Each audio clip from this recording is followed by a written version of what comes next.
شیخ صاحب فرقان عرض کر رہا ہوں، اللہ سے امید ہے کہ آپ کے رمضان بہت اچھے گزر رہے ہوں گے۔ الحمدللہ۔ اور حضرت ایک سوال تھا کہ ہمارے دادا اور ہمارے ابو ایک وظیفہ پڑھا کرتے تھے شعبان کی 15 شعبان کی رات کو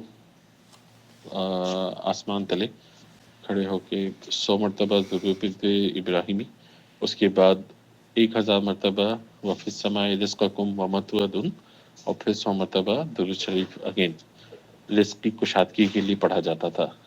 اب والد کے انتقال کو 10 سال ہو چکے ہیں تقریباً، تو سم ٹائمز پڑھ رہے تھے سم ٹائمز نہیں پڑھ رہے تھے، تو ابھی بھائی سے بات ہو رہی تھی، انہوں نے بتایا کہ اس طریقے سے پڑھ لیا جائے رمضان میں، تو میں نے کہا آپ سے پوچھا جائے کہ آیا کہ یہ پڑھنا اس طریقے سے ایسا مناسب ہے کہ نہیں، تو پلیز بھی رہنمائی فرمائیے گا۔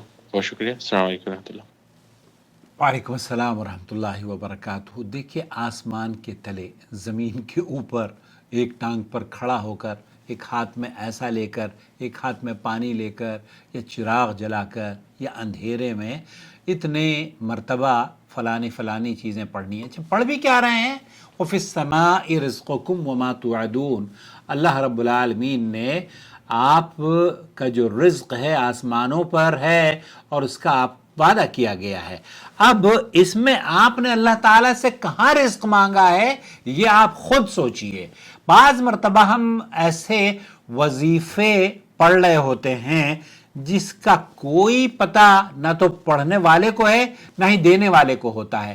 اللہ کے رسول صلی اللہ علیہ وسلم سے آیا یہ رمضان کا وظیفہ ہے، آیا یہ شعبان کا وظیفہ ہے، آیا یہ محرم کا وظیفہ ہے، ایسا ہرگز نہیں ہے۔ نہ شعبان میں نبی کریم صلی اللہ علیہ وسلم یہ پڑھا کرتے تھے، اور نہ ہی کسی مہینے کے کسی دن، اور نہ ہی کسی خاص طریقے سے اللہ کے رسول صلی اللہ علیہ وسلم نے آسمان کے تلے کھڑے ہو کر یہ پڑھنے کا حکم دیا ہو۔ آپ کو رزق میں برکت چاہیے، آپ کو رزق میں فراوانی چاہیے، اس کے لیے دعائیں بہت ہیں، آپ ضرور دعائیں کریں، لیکن کیا یہ جو فیک وظیفے ہیں ان سے صرف ہم اسی لیے کر رہے ہیں نا کیونکہ ہماری عقیدت ہمارے باپ دادا سے جڑی ہے، اور باپ دادا کہتے تھے کہ جناب ایسا کر لو ویسا کر لو، تو کیا ایسا ویسا اگر قرآن و سنت کے خلاف ہمارے آبا و اجداد کیا کرتے تھے ہمیں کرنا چاہیے؟ ہرگز نہیں کرنا چاہیے۔ یہ مصیبت ان کے لیے بھی ہے، آپ ان کی مصیبت میں بھی اضافہ کر رہے ہیں، اور اپنی مصیبت میں بھی اس وظیفے کے ذریعے اضافہ کر رہے ہیں۔ جو مستند وظیفے ہیں، آپ اگر اس کو کرتے ہیں اور اس کا معنی اور مفہوم بھی آپ کو نہیں پتا، 1000 مرتبہ درود ابراہیمی پڑھنا، 1000 مرتبہ درود ابراہیمی اخیر میں پڑھنا، پھر بیچ میں 1000 مرتبہ یہ پڑھنا، یہ کسی بھی حدیث سے ثابت نہیں ہے۔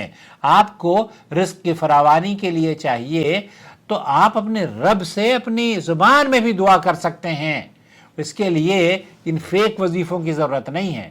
اور شعبان کے 15 تاریخ کو تو کوئی عمل اللہ کے رسول صلی اللہ علیہ وسلم سے ثابت نہیں ہے، الا یہ کہ شب برات کو جاگ کر آپ قرآن خوانیاں یا صلاۃ التسبیح وغیرہ پڑھیں، اس کی کوئی حیثیت نہیں ہے۔ تو آپ اس کو کرنا یہ سمجھ کر کرتے ہیں کہ یہ مسنون عمل ہے، تو یہ مسنون عمل نہیں ہے، یہ بدعت ہے، اور اللہ کے رسول نے فرمایا ہے کل محدثۃ بدعہ وکل بدعۃ ضلالہ وکل ضلالۃ فی النار۔ تو اپنے آپ کو بدعتوں سے پاک رکھیں، اور اس طرح کے جو وظیفے ہیں ان سے بچ جائیں۔ یہ صوفیوں کے کام ہیں ہمارے ملکوں میں، صوفیوں کے ہاں یہ نتیجے خانقاہوں پہ جا کے ایک ٹانگ پر کھڑا ہو کر اور ہمالیہ پر چڑھ کر، اس طرح یہ صوفیہ اور جو سادھو سنت ہوتے ہیں وہ کرتے ہیں۔ بچ جائیں، میرا مشورہ یہی ہے، اور چینل دیکھا کریں ریگولر بیسس پر، اس طرح کی چیزیں آپ کو ملتی رہیں گی۔ شهر رمضان الذي أنزل فيه القرآن